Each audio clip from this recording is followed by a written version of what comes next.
Akala ng iba, pa-chill-chill ka lang. Akala ng iba, pangiti-ngiti ka lang. Akala ng iba, patawa-tawa ka lang. Pero yun ang akala nila. Hindi nila alam na sa kabila ng pagngiti mo, pagiging masaya mo, sa likod nun may mga problema na hindi mo alam kung ano yung gagawin mo. Sa likod nun may mga sitwasyon na hindi mo alam kung sino yung lalapitan mo. Wala naman kasi tayong ibang choice kundi ngumiti na lang talaga at tawanan ng mga problema. Kaya yung akala ng iba na pa-chill-chill ka lang, akala ng iba na wala kang problema, yun ang akala nila. Hindi ba pwedeng magaling lang talagang magdala?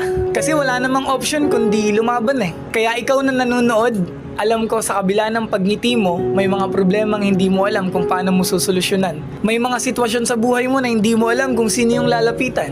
Ngumingiti ka na lang, nagiging masaya ka na lang. Gusto kong sabihin na ipagpatuloy mo yan, maging masaya ka lang, magpahinga ka lang, and then after nun, lalaban ka ulit. Ingat palagi, stay safe, and follow me.